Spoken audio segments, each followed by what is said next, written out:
Hola, ¿qué tal? Soy Diego Torres, ayudante de cátedra en Electrónica Aplicada 1.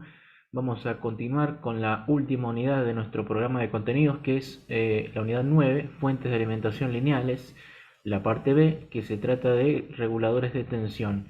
Este era el bloque que nos había quedado por faltar de explicar en el video anterior.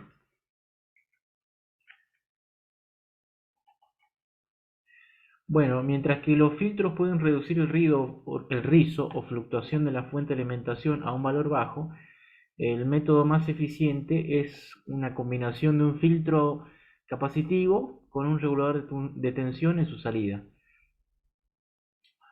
Porque este bloque, el regulador de tensión, es el que se encarga de mantener la tensión de salida constante pese a los cambios en la tensión de línea o de la corriente de carga o de la temperatura también.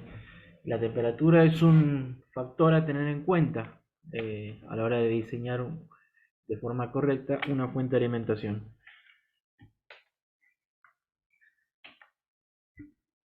Bueno, la mayoría de los reguladores actuales hacen uso de circuitos integrados, aunque también se pueden construir versiones discretas. Recuerden que los circuitos discretos no son obsoletos, depende de la aplicación que uno tenga que hacer.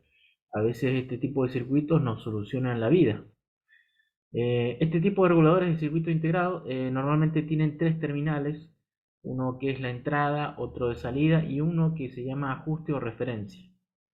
En este caso, primero lo que se hace es filtrar la entrada al regulador con un capacitor para reducir el factor de rizado a, por ejemplo, 10% o un poco menos, y luego el regulador reduce el nivel de rizo en la salida a un nivel prácticamente despreciable.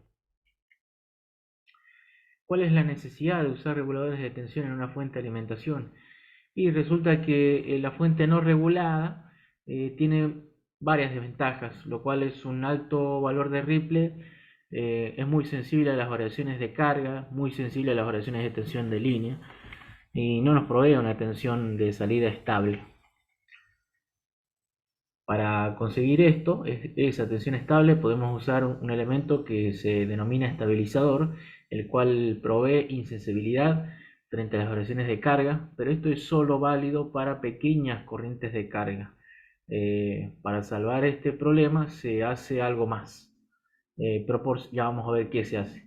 Este estabilizador proporciona estabilidad, valga la redundancia, que se consigue únicamente con las características de un dispositivo electrónico, generalmente un diodo. Absorbe las variaciones de la tensión de entrada de este estabilizador. Un regulador también se incluye en todo esto, que da estabilidad aprovechando las características de un dispositivo electrónico, generalmente una referencia de voltaje.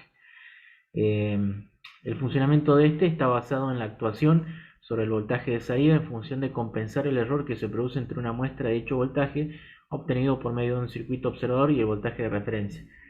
Acá, en ese último párrafo, está uno de los conceptos muy importantes de la electrónica, que es la realimentación negativa, que acá está escondido ahí, pero se trata de eso básicamente. Nosotros, si bien no estudiamos la realimentación negativa con profundidad, la vamos a mencionar a menudo porque es inevitable que aparezca, de un modo u otro termina apareciendo. Entonces nosotros ya con esto vamos a ir familiarizándonos con el término, y cosa de que cuando ustedes lleguen a electrónica aplicados no se les haga tan desconocido. Bueno, una fuente de alimentación, al igual que cualquier sistema, se la puede caracterizar a través de ciertos factores, como por ejemplo, cómo medíamos la estabilidad de una polarización, una red de polarización para un transistor, mediante los factores de inestabilidad. Y acá podemos hacer lo mismo. Y esos factores de inestabilidad me dice cómo varía un parámetro de este dispositivo frente a la variación de otro parámetro. En este caso, por ejemplo, lo que nos interesa es la tensión de salida de la fuente, y por ello podemos caracterizar a su variación mediante la variación que sufre carga, que sería la corriente, variaciones en la corriente de salida, variaciones en la tensión de línea o variaciones de temperatura. Eh, en este caso, aplicamos otra vez el teorema del diferencial total y podemos expresar la variación de la tensión de salida con esta serie de Taylor. Eh, bueno, cada derivada parcial en este caso representa un factor, que es el factor de inestabilidad.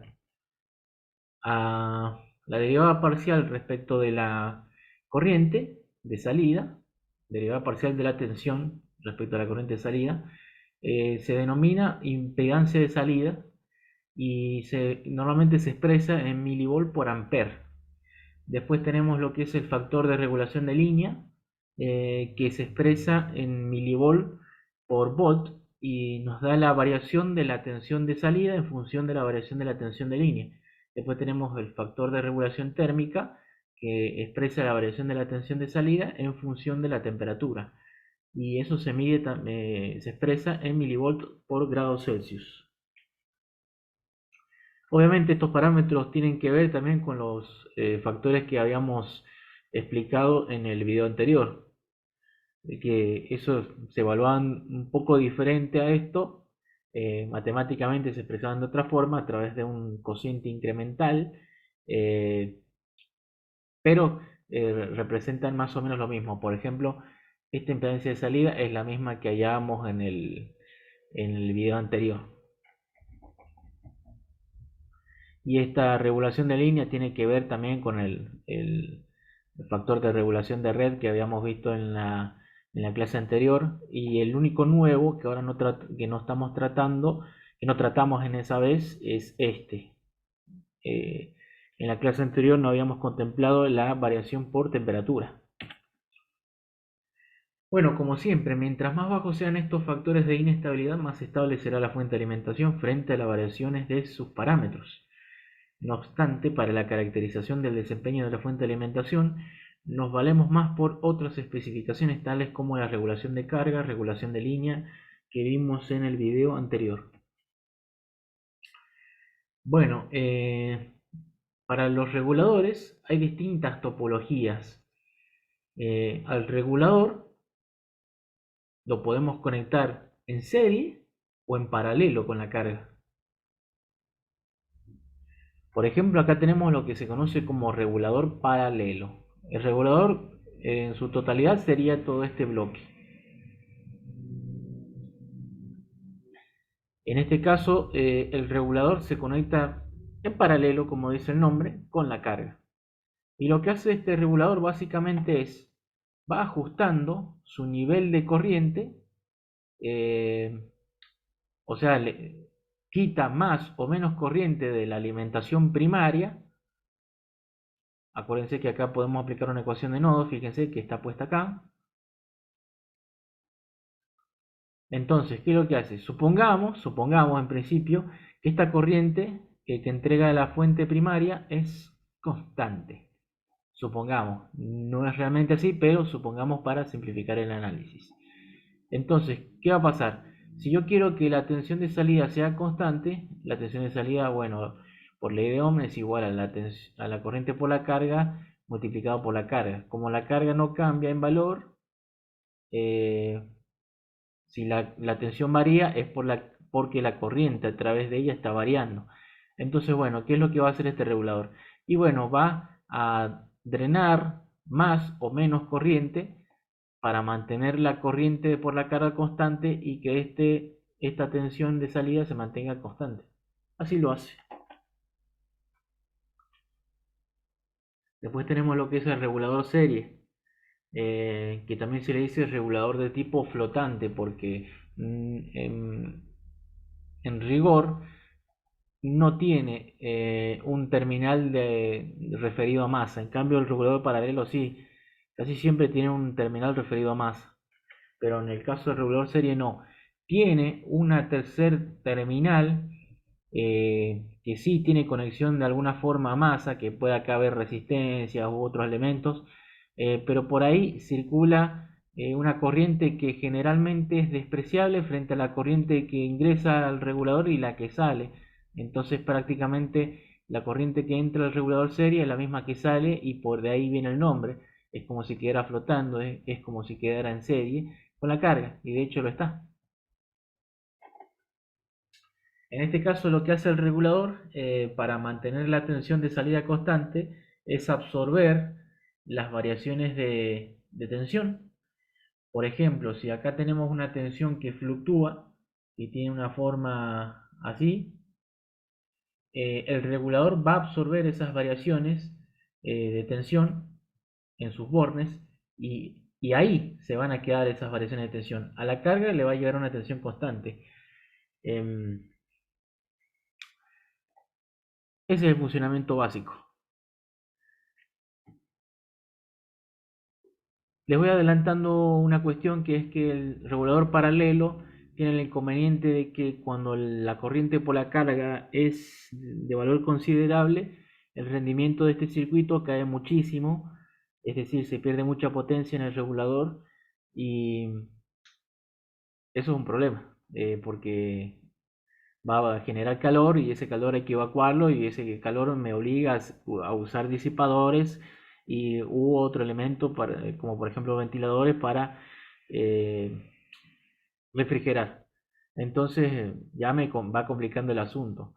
En cambio, un regulador serie normalmente disipa menos potencia que el regulador paralelo y se puede usar para alimentar cargas que demandan más corriente. Por ejemplo, se puede usar desde corrientes muy bajas hasta corrientes del orden del ampere. Se puede proyectar tranquilamente para ese rango de valores. Bueno, otra forma de verlo es que un regulador lineal básicamente se comporta como una resistencia variable, pero controlada. En el regulador serie la resistencia varía para provocar más o menos caída de tensión por la carga. En el regulador paralelo la resistencia varía para provocar más o menos corriente por la carga. Lógicamente hay un circuito de control que va ajustando este nivel de resistencia.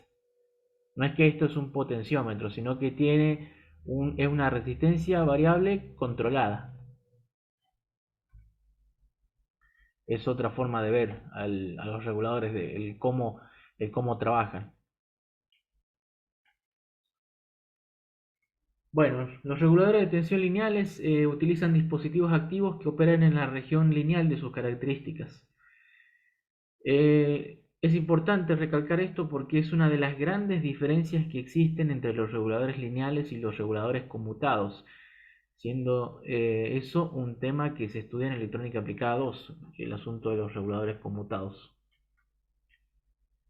Bueno, veamos con qué se puede implementar un regulador. Este circuito se les debería ser muy familiar porque ya lo han visto en dispositivos electrónicos.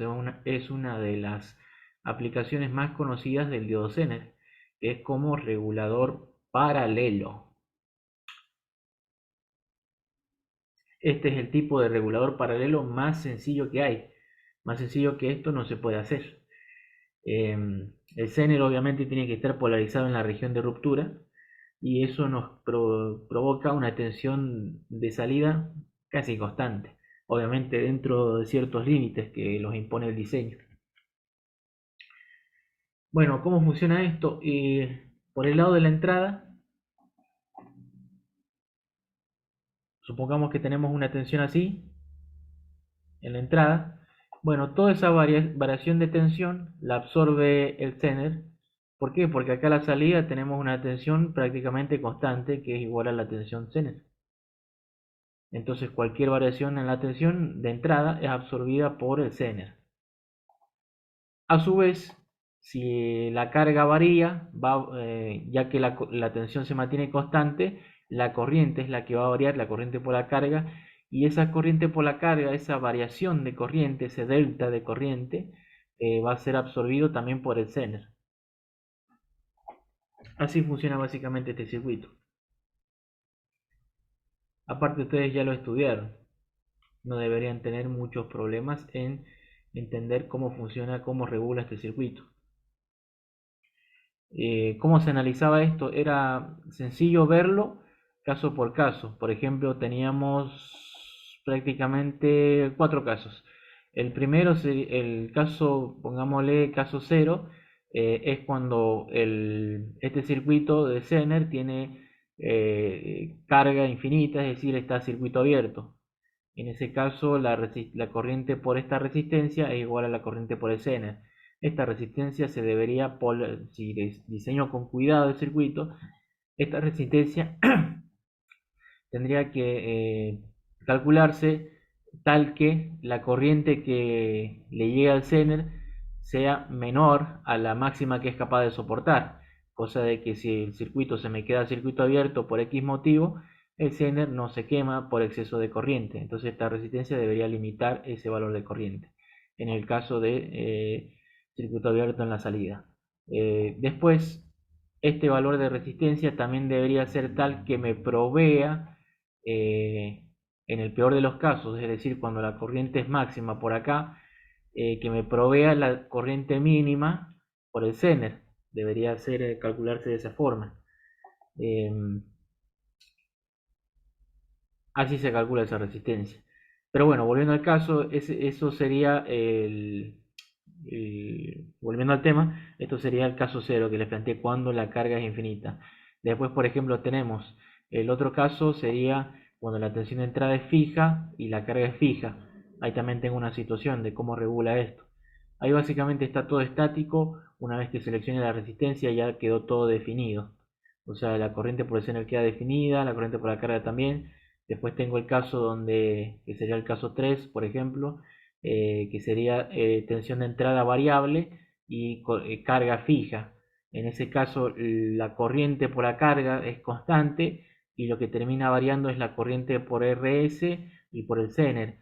Eh, Después tengo el último caso sería tensión de entrada fija y corriente con carga variable. En ese caso, la tensión de la corriente por esta resistencia sería constante, ya que la tensión de Zener es constante, la fuente sería constante en ese caso, y la corriente por acá sería constante. Entonces lo que va a variar va a ser tanto la corriente por el Zener como la corriente por la carga. Y bueno, en función de todos esos casos vamos analizando cómo regula el circuito.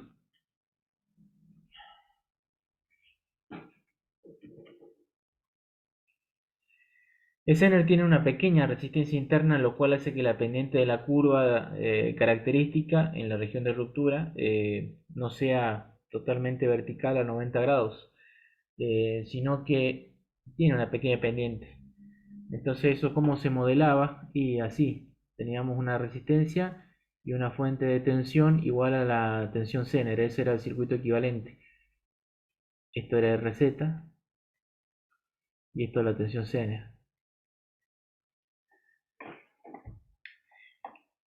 Pero para el diseño nosotros vamos a considerar que esta resistencia es nula. Es decir, que la característica es ideal, que sería una cosa así, totalmente recta.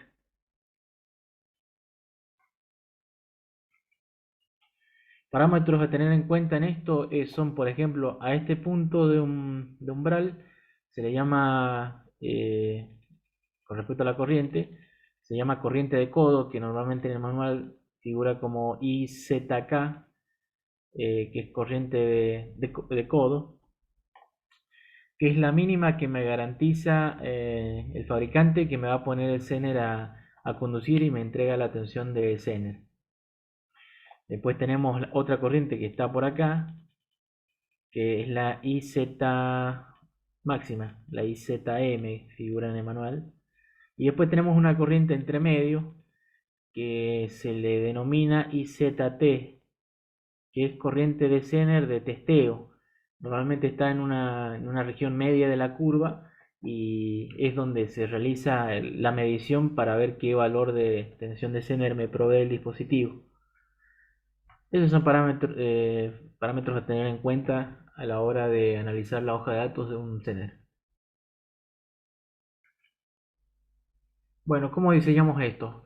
Como casi todos los diseños que hemos trabajado hasta el momento, siempre empezamos el proceso desde la carga en dirección hacia la entrada del circuito.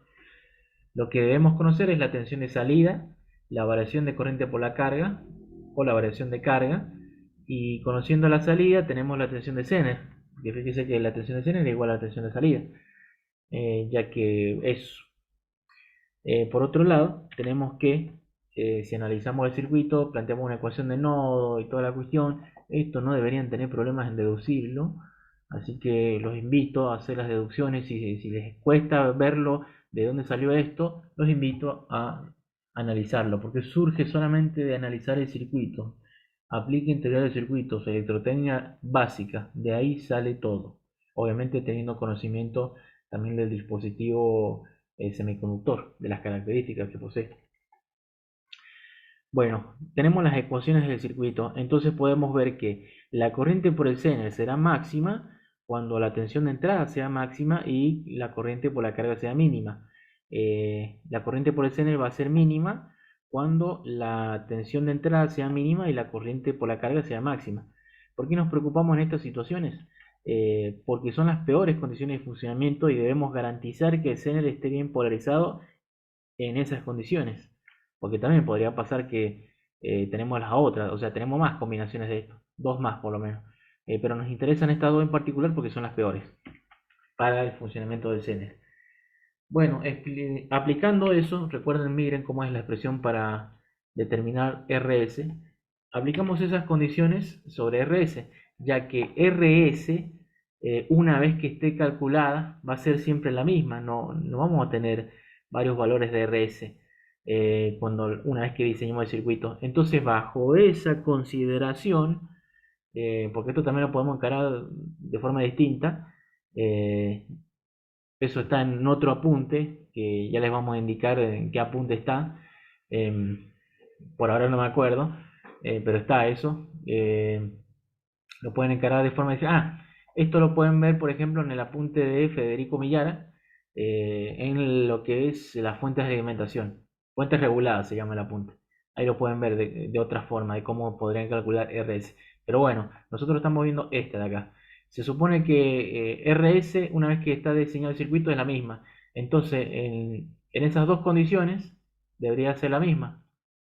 De ahí podemos igualar estas dos ecuaciones, esas dos expresiones, y tenemos, por ejemplo, si esto lo conocemos, esto también lo conocemos, esto lo conocemos, esto lo conocemos, las incógnitas, tenemos una ecuación por dos incógnitas. ¿Cuáles serían las dos incógnitas? La corriente máxima por el Zener y la corriente mínima. Y ojo, no confundir esto. Esta corriente máxima por el Zener es la corriente máxima de polarización, no es la IZM que es capaz de soportar el dispositivo, sino que es la corriente máxima de polarización que va a tener frente a la variación de la tensión de entrada y de la variación de la corriente por la carga. Y esta IZ mínima es la corriente mínima que va a tener el Zener de polarización, una vez por supuesto establecida RS y el resto de las condiciones. No es la corriente de codo esto, no es la corriente de codo. Pero sí, ya puedo saber que puedo aplicar el criterio y decir que esta corriente mínima por el Zener debería ser mayor que la corriente de codo, porque si no el Zener no se activa. Y esta corriente IZ máxima debería ser menor que la corriente IZM, porque si no el Zener se quema. Entonces ahí aplico el criterio. Ahora, de forma arbitraria, yo puedo decir que la corriente de polarización mínima del Zener puede ser un 10% de la corriente máxima que va a tener de polarización. Aplicando esa condición y resolviendo para alguna de las dos variables, nos queda esta expresión de cálculo. Por supuesto que podríamos haber tomado otro criterio, por ejemplo, que IZ mínima es 30% de la IZ máxima, y despejamos también para esa condición. El asunto es que al, estaré acotando este criterio sirve para acotar más la variación del Zener, porque recuerden ustedes que a pesar de que en el diseño estamos considerando que la BZ es constante, en realidad tiene una pequeña curva, o sea, pequeña pendiente, y no pequeña pendiente, sino una gran pendiente, pero que se traduce en una pequeña resistencia dinámica. Entonces, si nosotros, por ejemplo, tenemos esta variación, vamos a tener un BZ mínimo, un BZ máximo, Pero si lo acotamos más a esa variación, que equivaldría a decir que acotamos más la variación de corriente por el Zener, la tensión de salida fluctúa menos, porque en este caso depende de la tensión del Zener. Son criterios, son formas de verlo, y a ver cuál nos conviene más. Eh, Acá estamos viendo técnicas y sacando expresiones de diseño. Después el resto de lo que implica el diseño lo van viendo ustedes y forjando su propio criterio.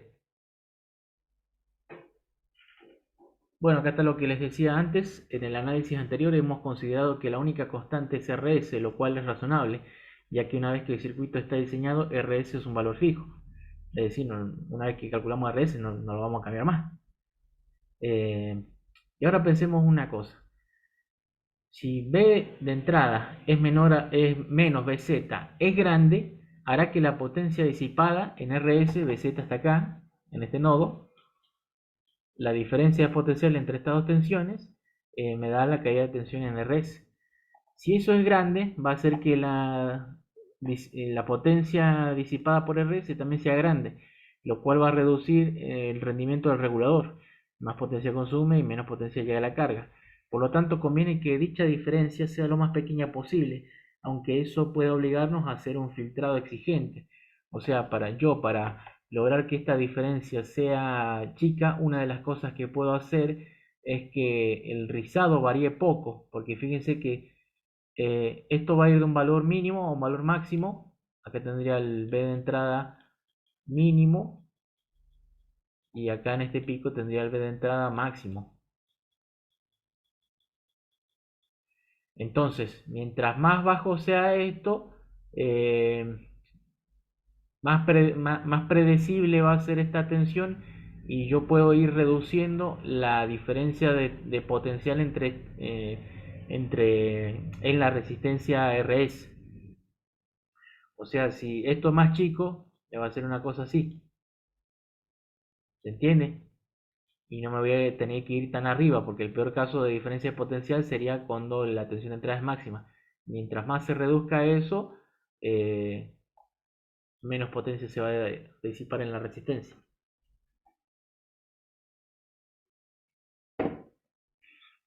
Bueno, esta cuestión nos obliga a hacer un filtrado exigente. Entonces debemos plantear una solución de compromiso, como siempre. Bueno, ahora veamos un ejemplo con números. Nos dicen proyectar el siguiente circuito para una tensión de salida de 9 volts y con una variación de corriente de 0 a 100 mA, considerando que el voltaje de entrada va a variar entre 11 volts y 13,6 volts. Tenemos como dato la variación de la tensión de entrada, la variación de corriente por la carga y la tensión de salida. Entonces ya tenemos definida la tensión de Zener, porque la tensión de salida es igual a la tensión de Zener. Eh, Sin embargo, hay que tener en cuenta que los diodos Zener entregan tensiones con valores estandarizados y con tolerancias asociadas, así como las resistencias. Vieron que está la resistencia de 1 kilo ohm, por ejemplo, con tolerancia de 5%. Eso quiere decir que su valor nominal va a estar comprendido entre más o menos 5% de 1 kilo ohm y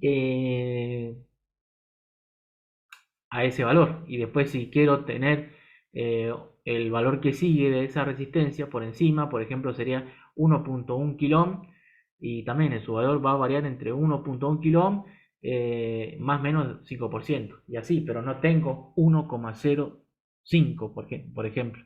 No tengo 1,01 kilo ohm. A eso me refiero. Vienen en valores estándar. Entonces me tengo que ajustar a eso.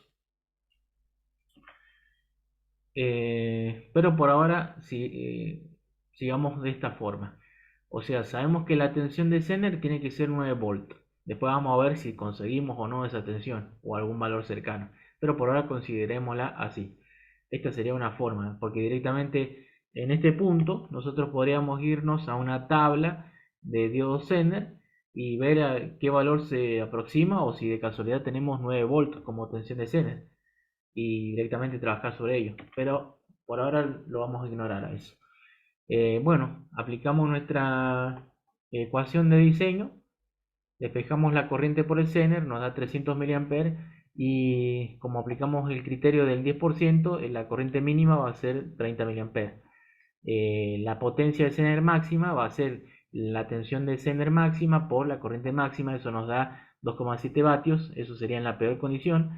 Y después con alguna de las expresiones para el cálculo de la resistencia, cualquiera de ellas, eh, como ya tenemos todas las variables de esa expresión, las incógnitas, podemos calcular RS. En este caso nos da este valor.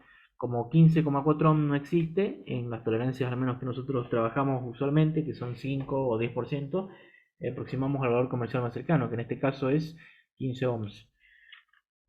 Obviamente tenemos que dimensionar en potencia también ese valor de resistencia. En ese caso también lo veamos en la peor condición, que sería cuando la tensión de entrada es máxima, es decir, cuando vale 13,6 volts. Se produce la mayor diferencia de potencial en la resistencia RS y por lo tanto la mayor potencia disipada. En ese caso calculamos eso, porque fíjense ya lo podemos hacer porque tenemos definida RS y nos da este valor. Ya tenemos la potencia y la corriente la potencia y todos los datos de la potencia de la resistencia, la potencia del Zener, la corriente por el Zener, tensión de Zener, etcétera. Ya podemos elegirlos directamente.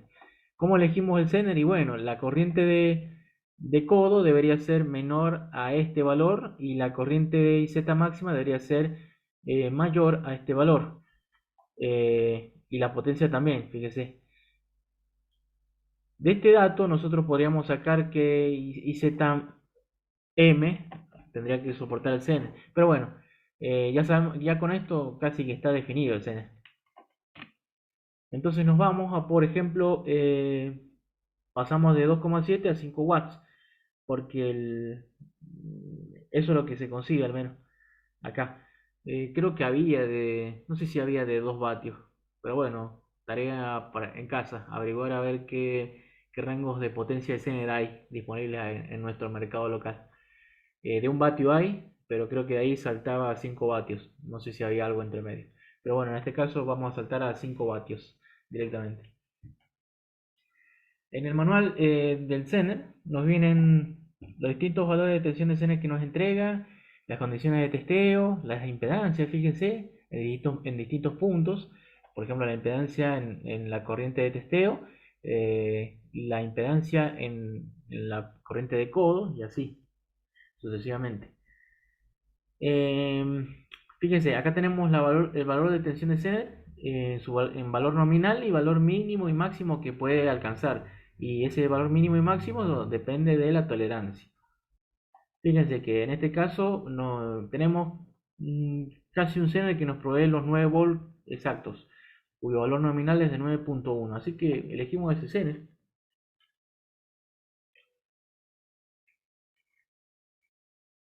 Y bueno, habrán visto eh, que esto trae un par de inconvenientes, este tipo de regulador.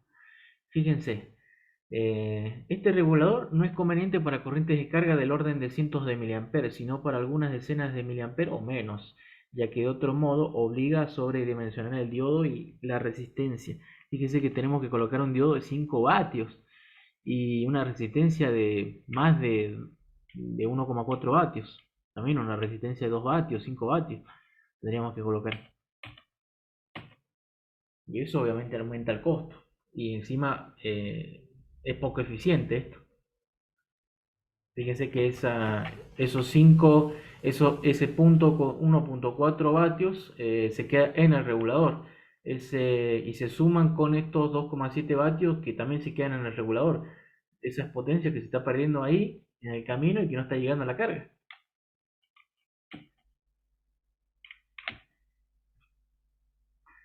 Por supuesto que existen mejoras para este regulador Zener a los fines de potenciar el funcionamiento y conseguir una mejor regulación y estabilidad de la tensión de salida, además de superar otras limitaciones, como por ejemplo el hecho de que la tensión de salida dependa exclusivamente de la tensión de Zener.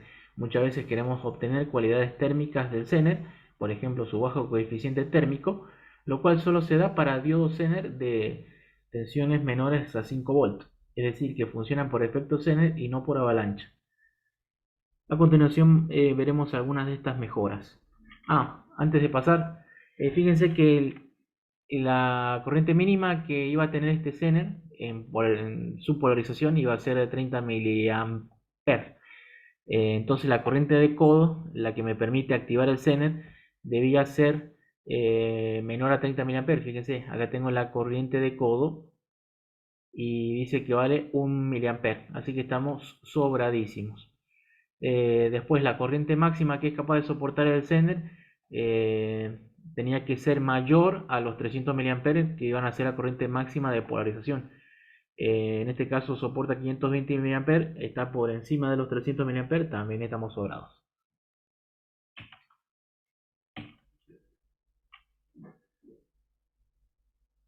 Eso también hay que tenerlo en cuenta, porque por ahí capaz que con un diodo Zener supongamos que existiese un diodo Zener de 3 vatios, nos alcanzase, pero capaz que no nos alcanzaba la corriente.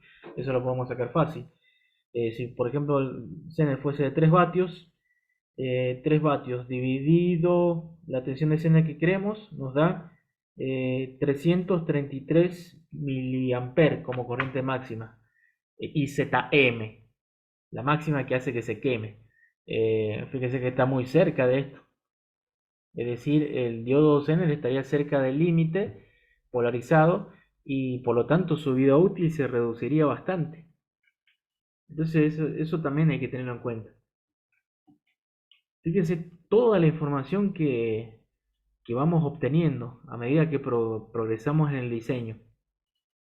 O sea, y es toda información que no nos la estamos inventando, no la sacamos de la galera, lo sacamos del circuito y de los criterios que vamos aplicando. O sea, el criterio me permite progresar en el diseño y de ahí puedo sacar más información.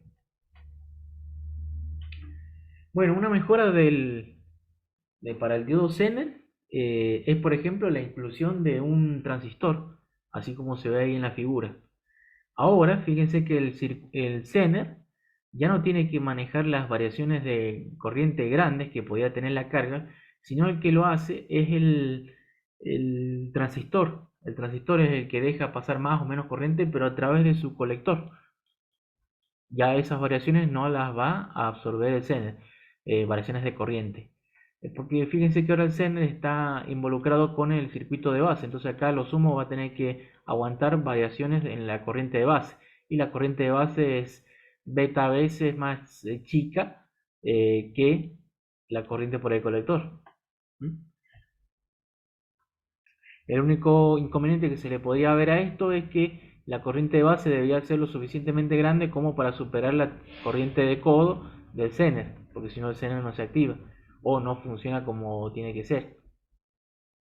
Las ecuaciones también fíjense que son muy sencillas, las pueden obtener de este circuito aplicando electrotecnia básica, así que también no nos vamos a detener en ello. Acá tenemos otra mejora para el regulador paralelo. El transistor cambió de posición y se incluyó un divisor de tensión en la salida, que esto básicamente es un circuito de muestreo, pero en definitiva lo que nos permite hacer esto es obtener un valor de tensión de salida que va a ser un múltiplo de la tensión del Zener, en este caso tensión del Zener más la tensión base emisor.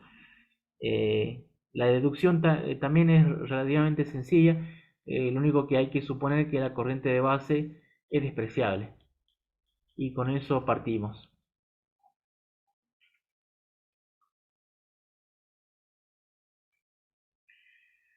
Fíjense que apareció acá el uso de un amplificador operacional. Eh, Esto mejora drásticamente la performance del regulador. Cuando estudien el tema de realimentación negativa en electrónica aplicada 2, esto va a quedar mucho más claro, pero por ahora, créanme. Bueno, resulta que si nosotros miramos estos circuitos, fíjense que si la carga por un motivo que hace cortocircuitada,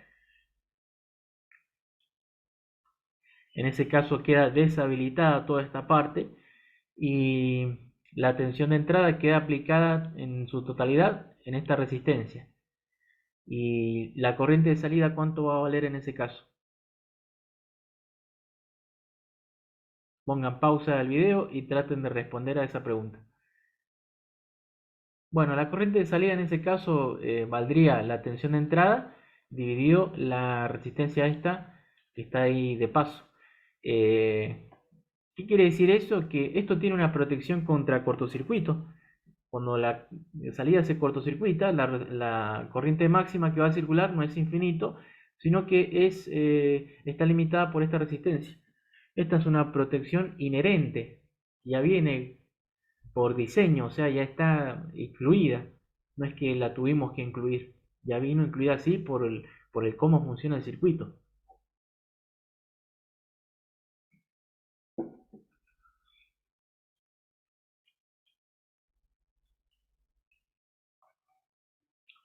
Bueno, el rendimiento sería la potencia de salida dividida la potencia de entrada. La potencia que se disipa en el regulador sería la potencia de entrada menos la potencia de salida. Y en los reguladores paralelos, la disipación de potencia es mayor en la resistencia, se produce más que nada por la resistencia RS y el transistor. Este es el diagrama en bloques de un regulador en paralelo, de uno completo, con todos los elementos. Eh, Fíjese que acá teníamos el circuito de muestreo, que es el que hace de circuito de control. En este circuito sería esto, este divisor resistivo, todo esto.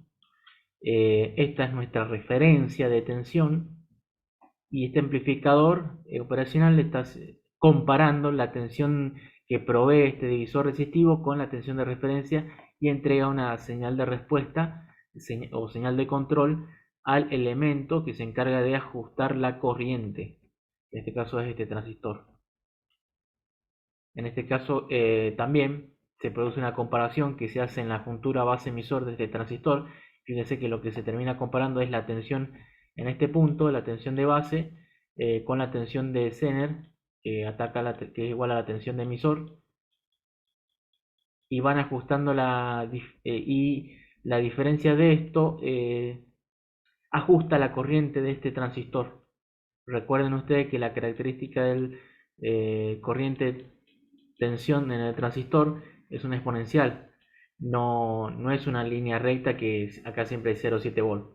No, esos 0,7 volt nosotros lo usamos como una aproximación para simplificar el análisis, pero realmente no es así. Bueno, fíjese que acá tenemos marcado qué parte es el circuito de muestreo, cuál es el elemento de control, quién es el detector de errores, cuál es la tensión de referencia, etc. Bueno, ahora veamos lo que son los reguladores series. La desventaja de un regulador paralelo es su bajo rendimiento debido a las altas pérdidas de potencia en la resistencia serie y el resistor paralelo. Cuando el rendimiento no es importante, típicamente para bajas corrientes de carga, se pueden utilizar los reguladores paralelos, ya que representan la ventaja de ser simples. En contraste, un regulador serie tiene rendimientos entre el 50 y 70%, lo que está bastante bien para la mayoría de las aplicaciones en las que la potencia en la carga es menor a 10 vatios. Por esta razón se prefiere el regulador serie por sobre el paralelo la mayoría de las veces. Es más una cuestión de rendimiento que otra cosa. Bueno, el regulador serie más sencillo es lo que se conoce como seguidor de Zener, que fíjese básicamente es adicionarle un transistor que sea el encargado de entregar la corriente a la carga. Y es eso, nada más, agregarle un transistor al Zener. ¿Por qué se llama seguidor de Zener? Y porque fíjense que desde el punto de vista del Zener, la tensión de Zener ataca a la base y la tensión de salida se toma por el emisor del transistor. Entonces la tensión de salida sigue a la tensión Zener porque en este caso se estaría comportando el transistor como si fuera una configuración de colector común, y que de hecho lo es. De ahí viene el término seguidor de Zener. La tensión de salida sigue a la tensión de Zener. Difiere solamente en la tensión base emisor del transistor, porque fíjense que si esto está polarizado en la región activa, la polaridad es así, así, así, y si ustedes despejan la tensión de salida, van a ver que llegan a esta expresión. Ahora, antes de pasar, fíjense, háganse esta pregunta.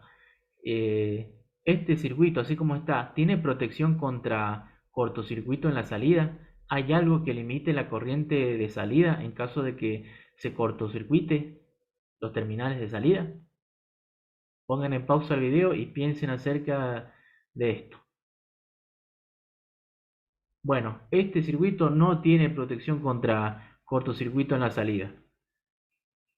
Porque fíjense que si el transistor, la carga se cortocircuita, esto se manda a masa, toda la tensión aparece entre el transistor y es como si estuviera aplicando entre base y emisor directamente toda la tensión de Zener, si es que esto mantiene activado el Zener, y el transistor se satura y conduce a full.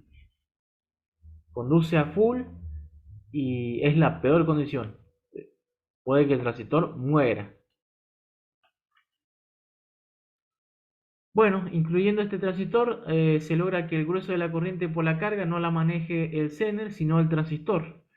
Ahora el Zener solo tiene que manejar varias bajas variaciones de corriente, lo cual implica que se puede reducir su capacidad de potencia. La corriente de carga que ve el Zener, que sería esta que va para allá, sería simplemente la corriente de carga dividido beta veces más 1, porque es la corriente de emisor, la corriente de carga. Entonces, si la tensión de entrada o la corriente por la carga varían dentro de valores razonables, por supuesto, esto no funciona bien en todas las situaciones posibles. La tensión de Zener y la tensión base emisor variarían solo poquito, es decir, cuando la entrada y la corriente por la carga varían, la tensión de Zener y la tensión base emisor varían poquito.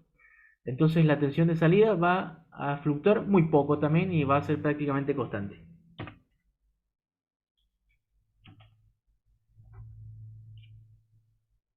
Acá nuevamente, lo que buscamos, una de las cosas que buscamos es maximizar el rendimiento, y para ello tenemos que tratar de que en el regulador se pierda la menor diferencia de potencial, que sería la tensión de entrada menos la tensión de salida en este caso. Así reducimos la potencia que se pierde en el regulador. En este caso, esta diferencia de potencial aparece entre colector y emisor de transistor. A este transistor se le llama transistor de paso porque está en el camino de la corriente, de la carga.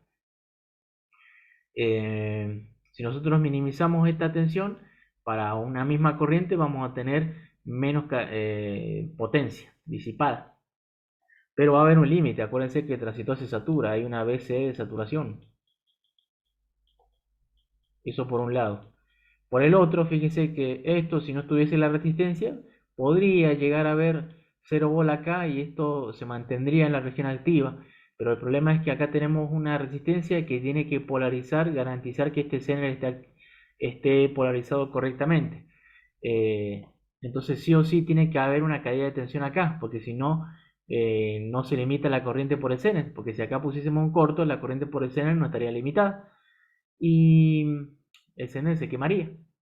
Entonces, sí o sí tiene que haber esta resistencia, sí o sí tiene que circular una corriente por ahí. eh, entonces acá me produce una caída de tensión. Eh,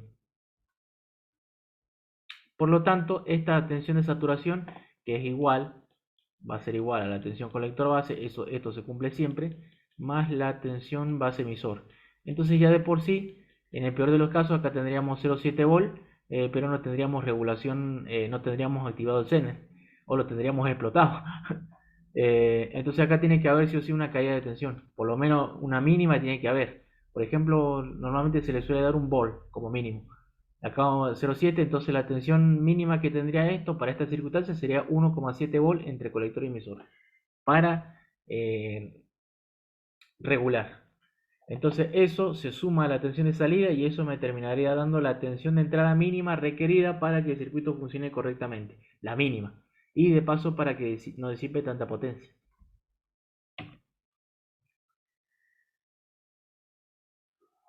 Bueno, a priori la corriente por la carga sería aproximadamente igual a la corriente de entrada porque la corriente que circula por RS normalmente es lo suficientemente pequeña como para ignorarla. El transistor de un regulador serie se denomina transistor de paso porque casi toda la corriente de carga pasa a su través. Un regulador de serie es más eficiente que un regulador paralelo porque hemos reemplazado RS por el transistor de paso. Fíjense, ya no aparece RS, sino que aparece un transistor que es una resistencia controlada. Hace las veces de eso. Bueno, las ecuaciones de este circuito son muy similares son iguales a a las ecuaciones del circuito con Zener solamente. Lo único que acá, en vez de IL, va la corriente de base. Y si reemplazamos la corriente de base en función de la corriente de carga, nos quedaría esto. Y obviamente las peores situaciones son idénticas a las del circuito con Zener. Aplicamos los mismos criterios que veníamos aplicando, salvo ahora un detalle. Fíjense que la corriente por el Zener queda afectada, en este caso dividida por la beta del transistor. Es decir, que ahora el Zener tiene que soportar una corriente beta veces más pequeña que antes, como en el caso del regulador Zener básico. Entonces, fíjense, otro análisis para diseñar, para tenerlo en cuenta en el diseño. Mientras más alta sea la beta del transistor, menos corriente de Zener tiene que bancarse el Zener. Y puedo usar un Zener más chiquito, de menor potencia. ¿Eh? Bueno, veamos un ejemplo de diseño. Diseñamos un mismo regulador como en el caso anterior, pero ahora usando este seguidor de Zener. A ver qué pasa. Y ahora, bueno, nótese que no se especifica la tensión de entrada ni su posible variación, así que tendremos que establecerla por diseño. Para garantizar que el transistor opere en la región activa debe suceder que la tensión de entrada sea mayor a la tensión de salida más la tensión de saturación del transistor. Y bueno, aplicando todas esas cosas que ya veníamos charlando, llegamos a esa conclusión de que la tensión de entrada mínima tendría que ser 1,7 volt mayor a más la tensión de salida. En este caso, como tenemos 9 volts, entonces sería la tensión de entrada mínima 10,7 volts. Después, ¿cómo definimos la tensión de entrada máxima? Bueno, resulta que si nosotros establecemos el rizado que va a tener nuestra fuente no regulada, que va a entregar, por ejemplo, digamos, más o menos 10% respecto al valor nominal que debería entregar, es decir, que respecto al valor nominal, la tensión de entrada va a ir 10% por encima y 10% por debajo. El 10% por debajo ya tiene que estar definido por los 10,7 volts, que es la tensión mínima que debe entregar la fuente no regulada para que el regulador regule. Y después el otro, a través de ese juego del 10% del porcentaje, vemos que si la tensión de mínima es menos 10% de la tensión de continua, del nivel medio, quiere decir que la tensión máxima va a ser un 10% por encima. Y como el valor medio es idéntico para ambos casos, podemos igualar las ecuaciones y llegar a esta conclusión. Bajo ese criterio del 10%, la tensión de entrada máxima sería un 22% mayor que la tensión de entrada mínima. Entonces de ahí llegamos a este valor.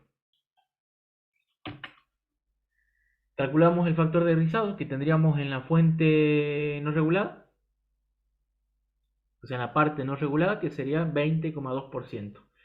Esto no es un problema importante, ya que ese valor, ese factor ese ripple que va a aparecer, que aparece en la entrada del regulador, en la salida va a aparecer también, pero muy atenuado. En este caso, la peor condición de disipación de potencia es cuando obviamente la tensión de entrada es máxima y la corriente es máxima. Bajo esa premisa calculamos la potencia disipada en el transistor. La tensión del Zener, en este caso, va a ser la tensión de salida más la tensión base emisora del transistor. Sería 9,7 volts. Usando la aproximación de los 0,7 volts. Entonces ahora ya podemos elegir el transistor y el Zener. ¿Por qué el Zener? Y porque ya tenemos definidas las corrientes.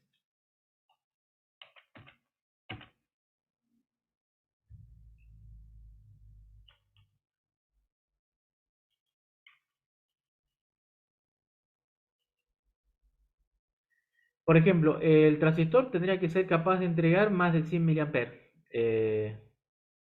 La beta hay que tratar de que sea lo más alta posible porque me permite reducir la corriente por el Zener. La potencia máxima tiene que ser mayor a la del peor caso. Por ejemplo, podríamos usar el BD137, cuyas características más importantes son las que se muestran acá. Fíjense, soporta una corriente de colector de hasta 1,5 amperes,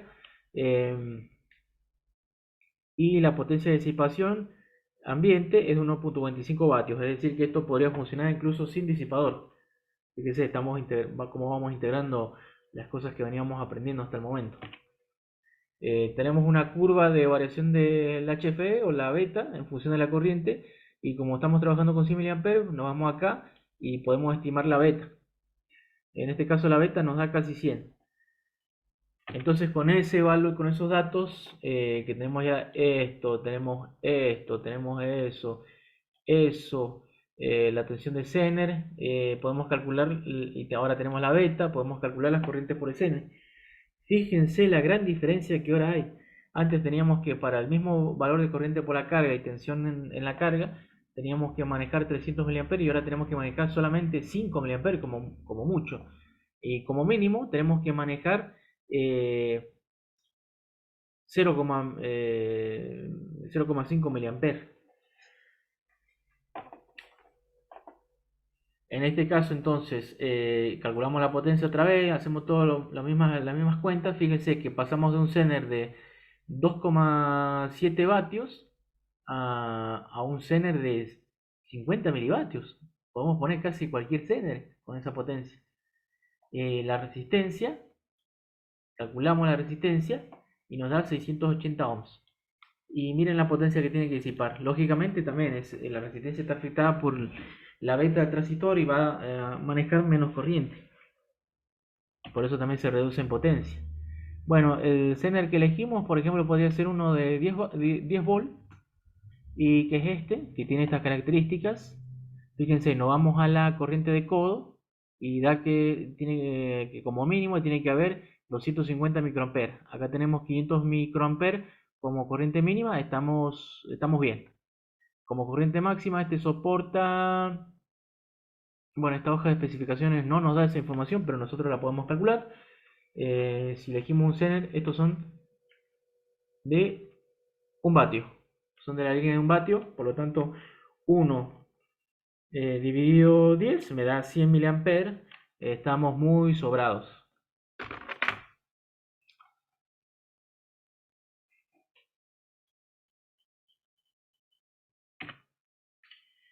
Bueno, tenemos nuestro seguidor de Zener, pero ¿qué tan bien regulará frente a la variación de distintos parámetros?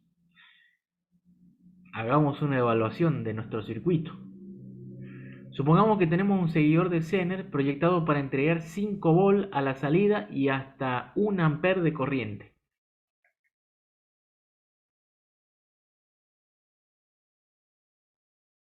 Bueno, antes de pasar a este análisis, veamos un comentario interesante.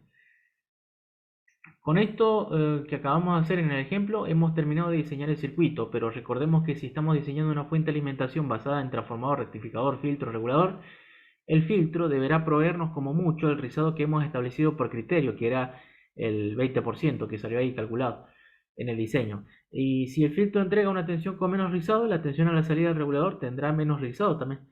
Es decir, que si el filtro es mejor, la tensión de salida también va a ser mejor. Bueno, ahora volvamos a nuestro análisis del circuito. ¿Qué también regula un circuito como ese, como el seguidor de Zener, bajo estas condiciones? Entregando 5 volt, o proyectado, mejor dicho, para entregar 5 volt. Vamos a ver si realmente entrega 5 volt o no. Y hasta 1 ampere de corriente.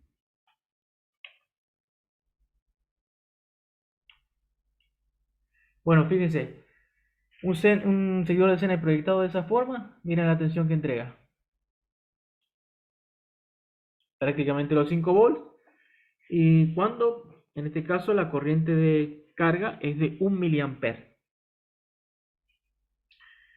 De esta curva, nosotros podremos calcular, fíjense que esto es tensión de salida versus tensión de entrada, es decir, versus tensión de línea. Con esta curva nosotros podemos evaluar de forma gráfica lo que es el factor de regulación de línea, que en este caso nos da 2,38 milivolts por volt. Es decir, que por cada volt la salida solamente cambia 2,38, cada volt de cambio en la entrada, la salida solamente cambia 2,38 milivolts. Así se interpreta. Bueno, cuando la corriente por la carga es 1 ampere, la tensión de salida cae. Fíjense que ahora está por debajo de 4,5, estamos en 4,4 volt más o menos. Eh,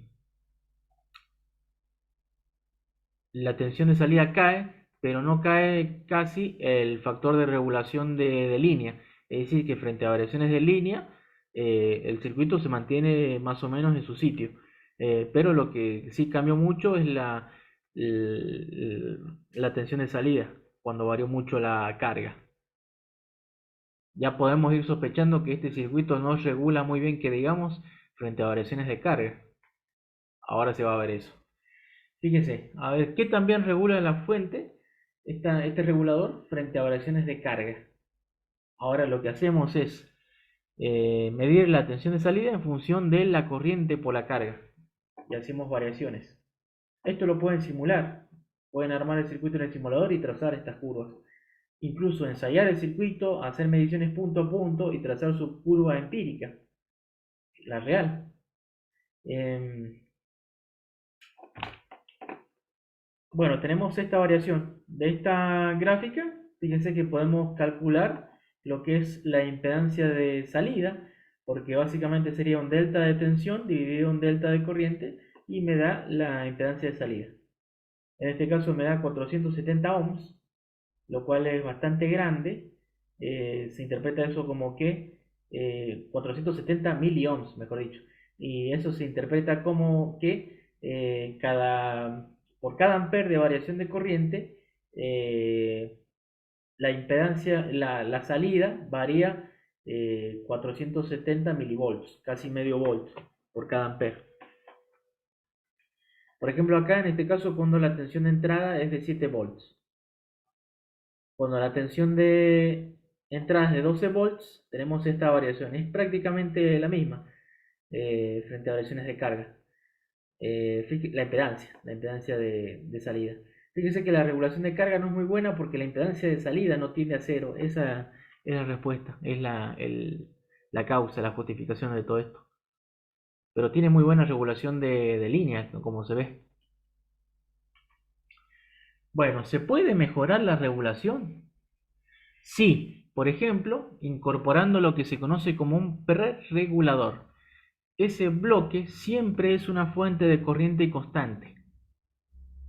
Lo que hace eso es polarizar al elemento de referencia mediante corriente constante, que acá lo vemos en este diagrama en bloques.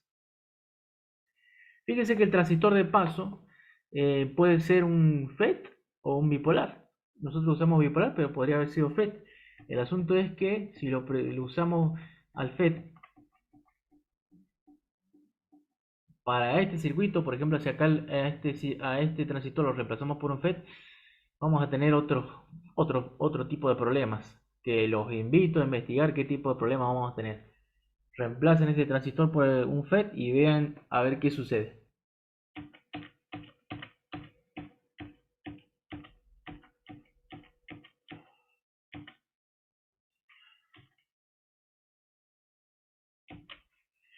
Bueno, la ventaja de polarizar la referencia de tensión mediante una fuente de corriente constante es que hace que la tensión de referencia sea incluso más estable de lo que ya era, porque en los circuitos que estábamos viendo, la tensión, el elemento que hacía las veces de referencia directamente tenía que absorber las variaciones de la tensión de entrada, el solo por sí mismo. En cambio ahora, el que absorbe las variaciones de tensión básicamente es la fuente de corriente, porque al hacer eso, el circuito el de la referencia, siempre va a estar polarizado en la misma tensión, porque la corriente es constante. Por ejemplo, si tuviésemos un Zener, la característica sería así, y a pesar de que fuese así la característica, como la corriente es constante, se va a mantener clavada ahí, por ejemplo en este punto genérico, y me va a entregar una tensión clavada Zener, a pesar de que la curva no es exactamente una línea perfectamente vertical. Pero esto es así porque lo polarizamos con fuente de corriente. Entonces ya el elemento de referencia no es el que tiene que bancarse las variaciones de tensión, sino esta fuente de corriente. Bueno, todo eso es lo que se conoce como preregulador. Y acá tenemos un ejemplo de cómo se podría implementar la fuente de corriente en un seguidor de Zener, o sea, el preregulador, cómo lo implementamos. Fíjense que ahora tenemos este transistor PNP, que es el que nos entrega esta corriente constante.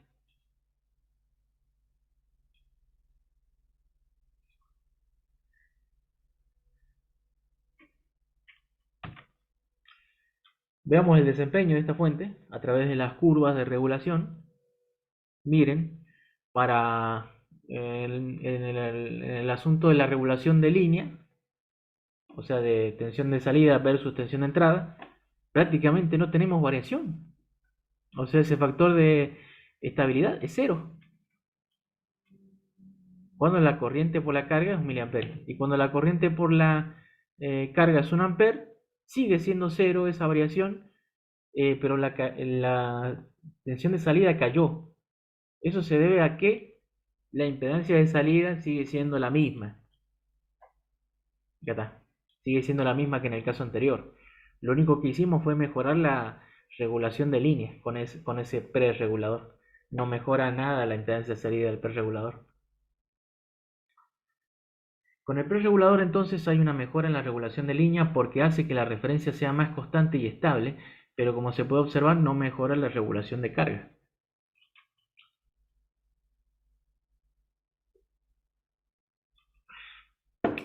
Bueno, el seguidor de Zener, ¿se puede seguir mejorando? Sí.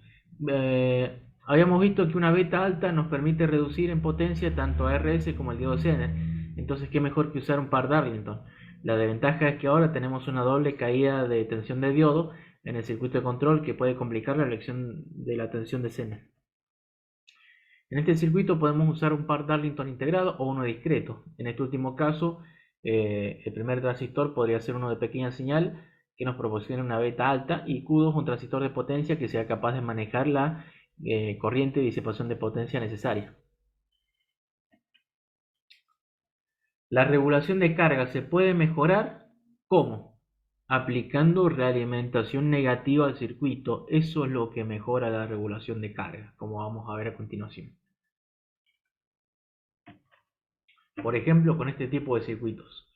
Acá tenemos un regulador serie mejorado con dos transistores. Fíjense que es parecido a un circuito que habíamos visto al principio, pero en ese circuito mejorado regulador paralelo no había un transistor de paso. No había un transistor en el paso de la corriente por la carga. Ahora sí.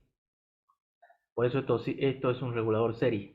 Y bueno, tenemos todas las ecuaciones que salen de esto. Acuérdense, acá para simplificar el análisis, consideramos que esta corriente tiende a cero. Y que el divisor de tensión es como si tuviera circuito abierto.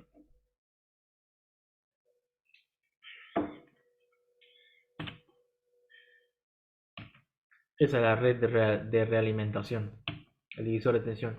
Bueno, a ver, acá tenemos un circuito ya diseñado, proyectado para entregar 5 volt y hasta 1 ampere de corriente. Bueno, ensayamos este circuito, por ejemplo, variando la tensión de línea y vemos que la regulación de línea pareciera no tan buena. O sea, es peor todavía que la de seguidor de Zener. Esto se debe a que carece de preregulador. Ese es un motivo.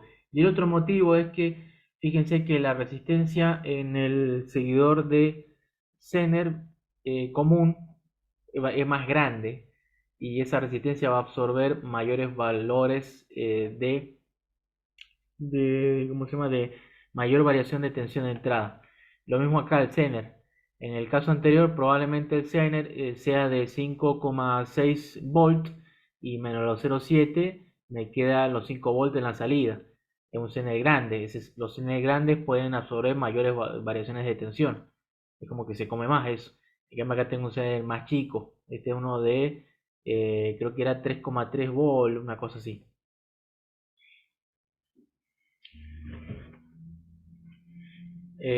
Cuando ustedes analicen más en profundidad este tipo de circuito, van a ver que mientras más grande sea esta resistencia, eh, mejor es la regulación de línea.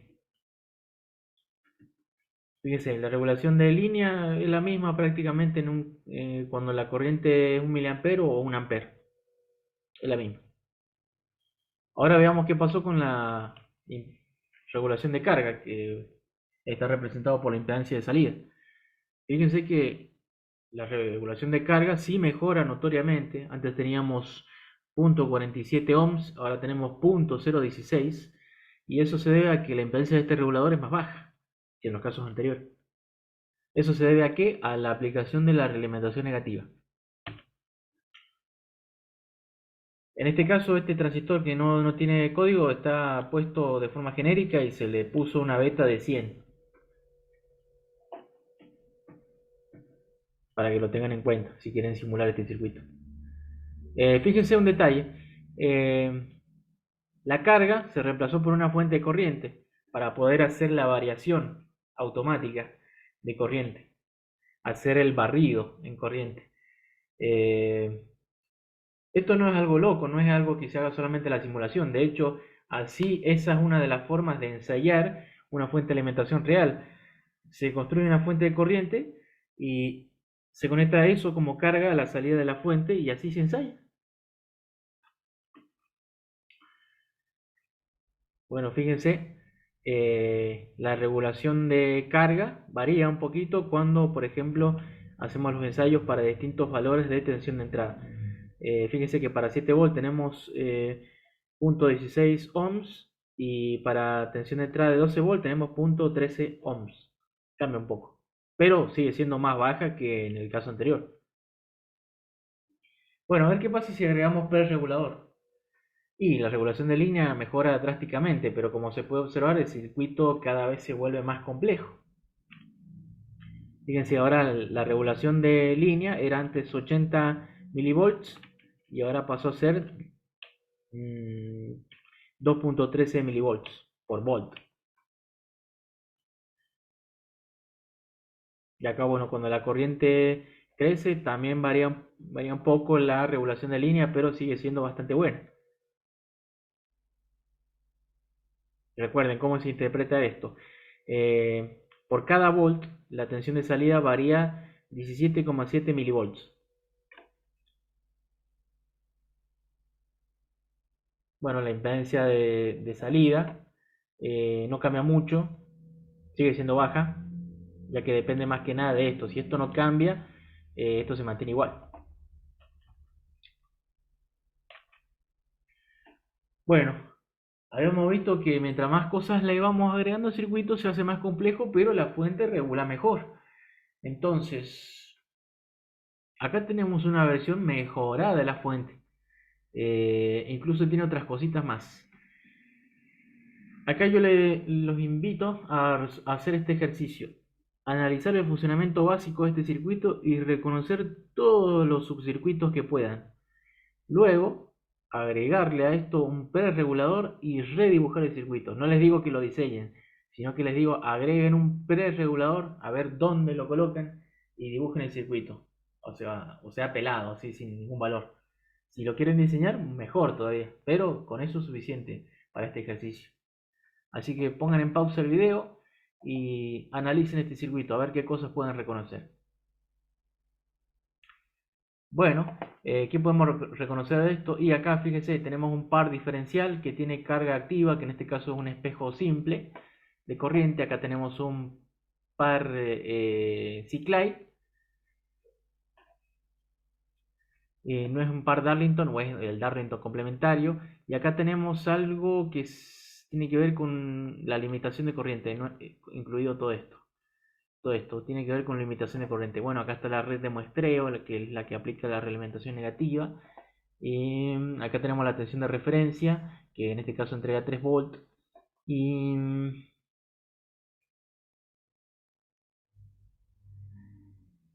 bueno, ¿dónde agregarían el PER regulador? Y el PER regulador siempre tiene que atacar a la referencia. Entonces acá, en lugar de la resistencia, tenemos que colocar la fuente de corriente. Ahora ustedes fíjense a ver cómo dibujan esa fuente de corriente. Podrían usar la que tenemos acá. O sea, acá donde la carga sería nuestro zener. Ahí tendrían que dibujar el transitorcito, bueno, todo. Ya deberían ser capaces de ubicarse.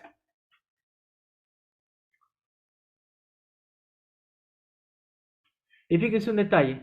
Acá podríamos haber puesto un zener, pero eso trae consigo algunos problemas que solamente se van a dar cuenta fácil si intentan diseñar este circuito. Acuérdense, todos los transistores tienen que estar polarizados en la región activa y mantenerse así durante todo el rango de variación de la tensión de entrada o de la corriente por la carga.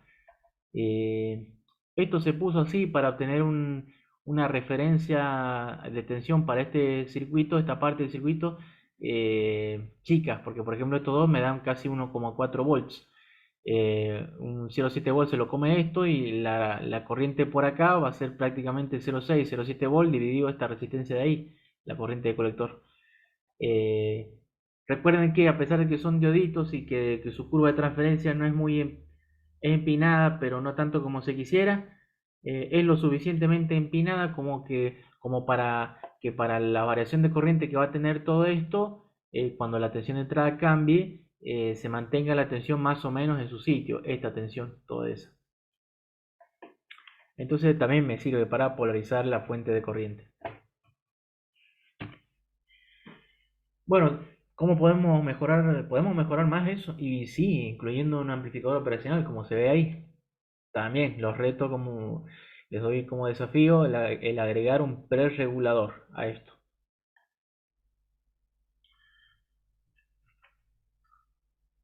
Bueno, ejercicio.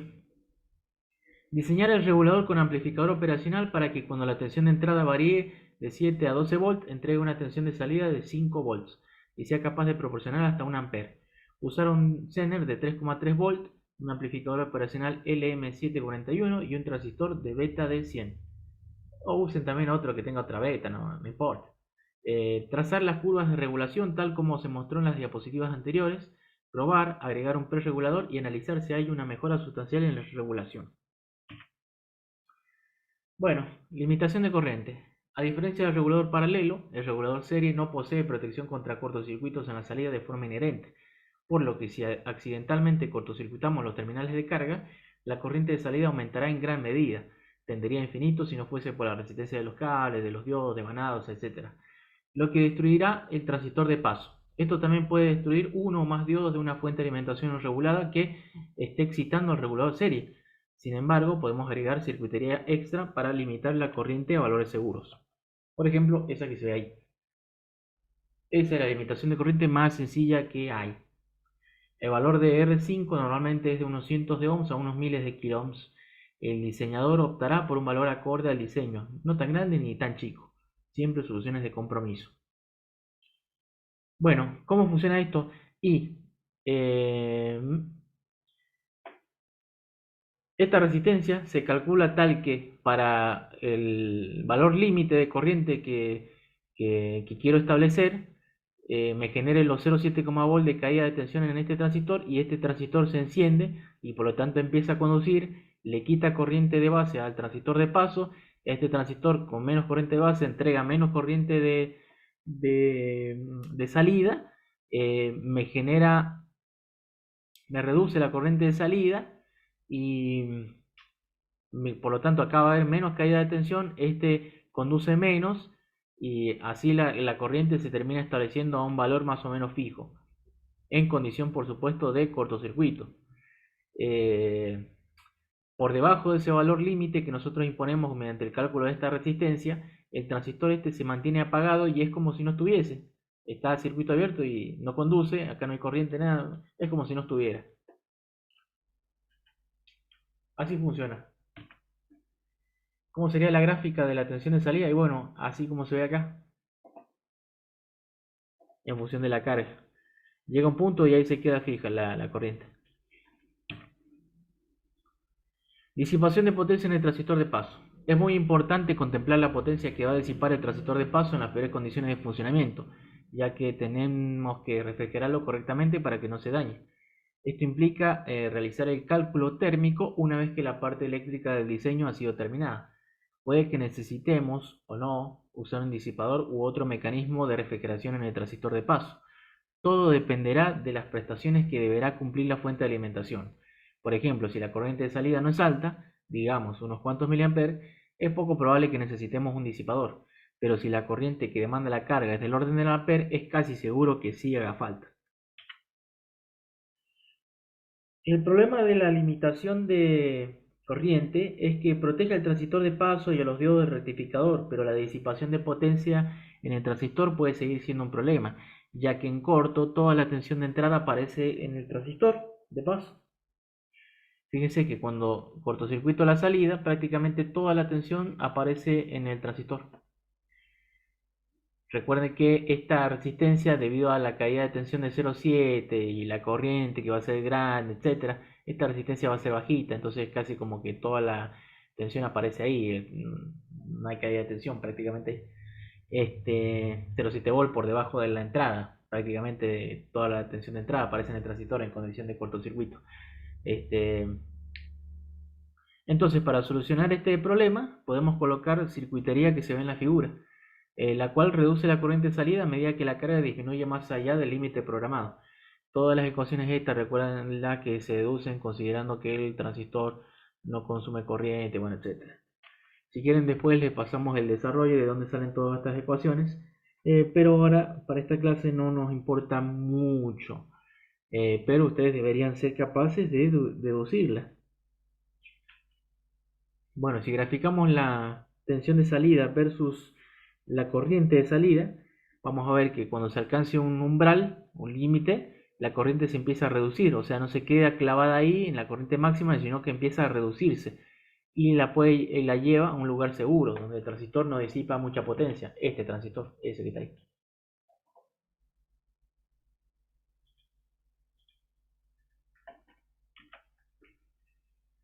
Bueno, el uso de amplificadores operacionales en la construcción de reguladores de tensión mejora drásticamente la performance en cuanto a la regulación. Todo se debe a la aplicación de realimentación negativa. Acá tienen un ejemplo de una fuente de alimentación lineal regulada con elementos discretos, que es capaz de regular desde 1,2 volt a 25 volt y entregar hasta 4 amperes. ¿Qué circuitos reconocen de esta fuente?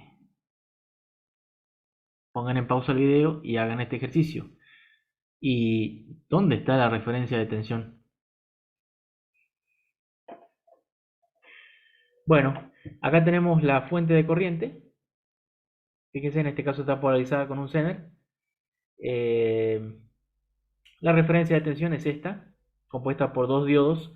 Y ustedes me dirán, pero la caída de tensión en el diodo no es estable, varía en función de la temperatura y de todas las cosas. Sí, eso es verdad, varía en función de la temperatura y varía en función de la corriente, pero si la corriente es estable, es constante, la tensión se va a mantener clavada.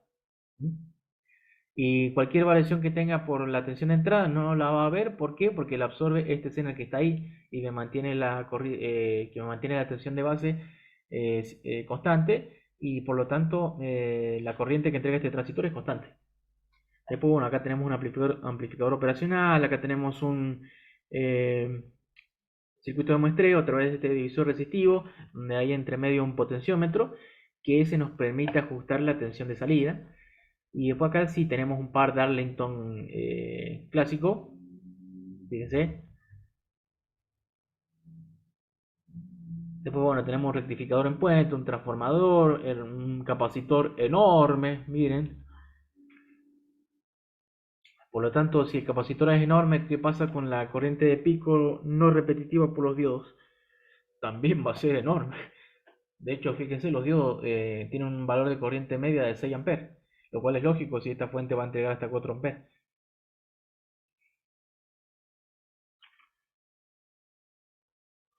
Bueno, ahora vamos a dar una introducción a lo que es los reguladores de tensión de circuito integrado. En general, los reguladores lineales de circuito integrado son dispositivos de tres terminales que proporcionan voltajes de salida positivos, que pueden ser fijos o ajustables, tensiones de salida negativas, que también pueden ser fijas o ajustables.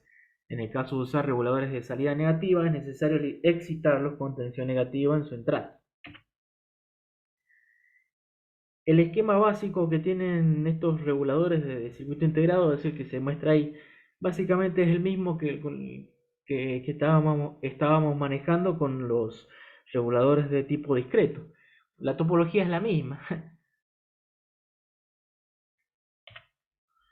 Acá tenemos un ejemplo, por ejemplo, como el que se ve ahí, que es de la familia 78, que es un regulador positivo, que entrega tensión positiva, es de 3 terminales y vienen ese tipo de encapsulados.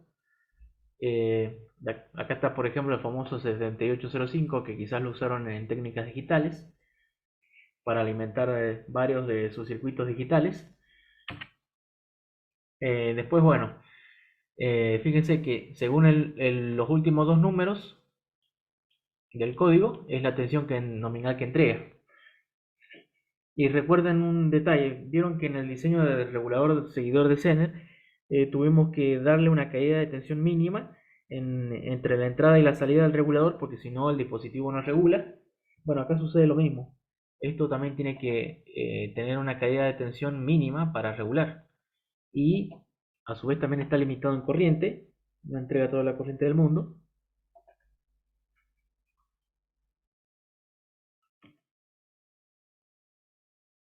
Y tampoco soportan toda la tensión de entrada del mundo. Acá tenemos un ejemplo de regulador fijo negativo. Fíjese que este sería el complemento de la línea 78. Y acá está el detalle que le marcaba, que es que la tensión entre los bornes de entrada y salida del regulador debe tener como mínimo cierto valor, porque si no, no regula bien. Típicamente la diferencia en este tipo de circuitos, los integrados, debe ser como mínimo de 2,5 a 3 volt. Y después acá tenemos configuraciones básicas, o sea, cómo lo usaríamos. Si usamos un transformador con punto medio de secundario, podemos combinar los dos reguladores de tensión y armar una fuente de alimentación partida, es decir, una fuente capaz de entregar tensiones tanto positivas como negativas. Acá tenemos lo que son las protecciones y los filtrados. El diodo protege contra inversiones de polaridad en la tensión de salida. Eh, ¿Qué es inversión de polaridad? Y cuando conecto el más en donde va el menos y el menos donde va el más. Eso. Eh, Después el diodo que está entre la entrada y la salida del regulador es un diodo que provee un camino de descarga del capacitor, porque cuando por ejemplo apago la fuente puede que este capacitor quede cargado a más carga que este otro de acá, a medida que este se va descargando por el circuito que tiene de este lado, y por lo tanto si no tuviese este diodo, la corriente de este capacitor se terminaría descargando por el mismo circuito integrado y lo podría llegar a dañar. Pero con este diodo, cuando la tensión de acá sea menor que la salida, eh, la corriente va a encontrar un camino de descarga por este diodo y no por el integrado, y lo protegemos. Y este capacitor en la salida, además de mejorar un poco más el filtrado, sirve para mejorar lo que se conoce como respuesta transitoria. Después tenemos reguladores de tensión lineales, positivos o negativos. En este caso es uno positivo, pero que permite hacer un ajuste de la tensión de salida. Fíjense cómo se conecta. En este caso, teniendo como información la corriente que sale de esta pata, y sabiendo que la tensión entre la salida y este punto de ajuste es de una tensión fija, que es la tensión de referencia, que es de 1,25 volts. Resolviendo este circuito, podemos ver que la tensión de salida viene dada por esta expresión, y como la corriente de ajuste es normalmente muy pequeña, del orden del microampere, podemos despreciarla, porque acá vamos a tener por el divisor resistivo una corriente de por lo menos 1 del orden del miliampere. La tensión de salida viene dada prácticamente por esta ecuación sola. Y fíjense, claramente se ve que obtenemos múltiplos de la tensión de referencia. Y algo importante es, esta fuente, así como está, ¿sería incapaz de entregar 0 volt en la salida? La respuesta es que no, porque fíjense que en el mejor de los casos este término se anula, pero lo mínimo que obtendría sería la tensión de referencia, que es 1,25 volt en este caso.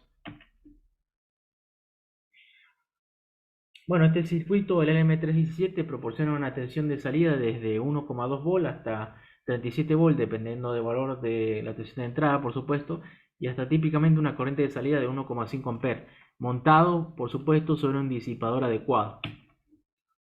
El LM337 es el complemento del LM317 y proporciona una tensión de salida desde menos 1,2 volt hasta menos 37 volt, dependiendo también del valor de la tensión de entrada.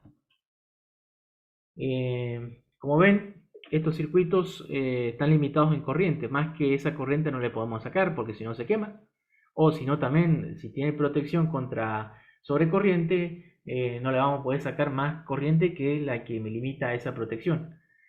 Entonces, si queremos tener más corriente, ¿qué podemos hacer? Algo como esto.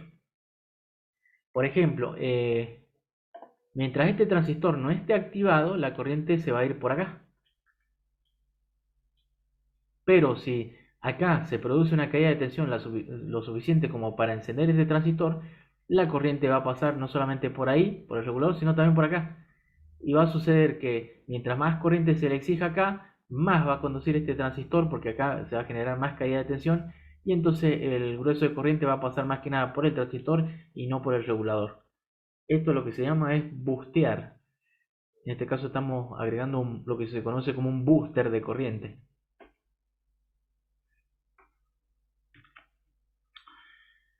Bueno, hablemos un poco de las referencias de tensión. Así como las referencias de como los reguladores vienen en circuitos integrados, también podemos obtener referencias de tensión integradas. Uno muy utilizado, bastante versátil, es el TL431, que es un circuito que se comporta como un diodo Zener programable, cuya tensión de base es de 2,5 volts, es decir, que lo mínimo que podemos sacar es 2,5 volts, y de ahí podemos obtener múltiplos. Obviamente tiene un porcentaje de error o tolerancia que depende de si es tipo A o tipo B. Es de bajo costo y básicamente es este circuito lo que tiene adentro, pero como se comporta como un diodo Zener, lo podemos representar así, de forma resumida. Y este es el diagrama en bloques. Fíjense que es igual que un regulador paralelo como lo que habíamos estado mirando al principio. No deja de ser otra cosa. Por eso les decía que todas estas topologías se repiten. Acá tenemos distintos modos de uso. Por ejemplo, si cortocircuitamos el terminal de referencia con el cátodo, se obtiene el valor mínimo que es de 2,5 volts. Pero si agregamos un divisor resistivo, obtenemos múltiplos de eso, como ven acá. Se puede usar como regulador paralelo de alta corriente, agregando un transistor. Se puede usar como una fuente de corriente constante. Se puede usar como un sumidero de corriente. Muchas aplicaciones. Todas esas de dónde salieron, de la hoja de datos del dispositivo. Así que si uno quiere buscar circuitos de aplicación, tiene que irse también a la hoja de datos del dispositivo. Ahí es donde está la información, la posta, porque el fabricante todos estos circuitos los prueba, los ensaya y están probados. O sea, que el fabricante garantiza que siguiendo las directivas y las conexiones que te indica ahí en el manual, el circuito va a andar bien. Bueno, comentarios. El uso de reguladores de tensión integrados permite construir rápidamente fuentes de alimentación lineales con prestaciones aceptables para la mayoría de las aplicaciones. Habrán visto que la mayoría de los proyectos que andan circulando por internet están hechos o están basados en circuitos integrados del tipo LM317, LM350 y así. Sin embargo, cuando necesitamos obtener una buena fuente de alimentación, conviene construirla con con elementos discretos en conjunto con amplificadores operacionales, ya que la realimentación negativa en este tipo de circuitos se puede hacer bien fuerte, lo cual mejora notoriamente la performance de la fuente de alimentación respecto de su equivalente con circuitos integrados. Es decir, una fuente así regula mejor. El diseño de fuentes de alimentación, al igual que el diseño de amplificadores, comienza desde la salida y va hacia la entrada. Los reguladores de tensión en paralelo prácticamente no se usan debido a su pobre rendimiento. No obstante, si trabajamos con corrientes pequeñas, son una buena opción, ya que son baratos y sencillos de hacer. Los reguladores de tensión en serie son los más ampliamente utilizados en lo que respecta a fuentes de alimentación, sobre todo los que utilizan realimentación negativa. Si bien son un poco más complejos, la diferencia en cuanto a rendimiento justifica su uso. La bibliografía para consultar sobre esto es esa que se ve ahí. Además, en los manuales de fabricante, por ejemplo, las hojas de especificaciones del M317, el M350, el 7805, etcétera, pueden encontrar circuitos de aplicación, consejos a la hora de seleccionar componentes, así como circuitos de protección y explicaciones en detalle.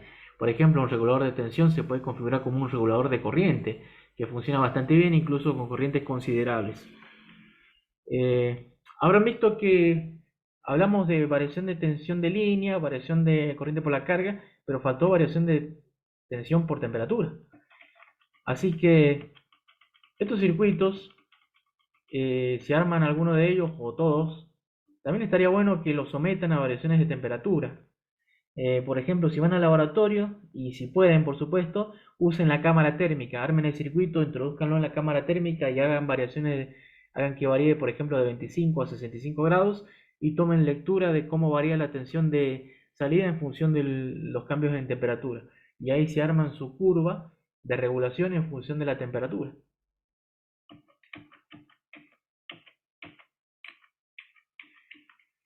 Bueno, eso es todo.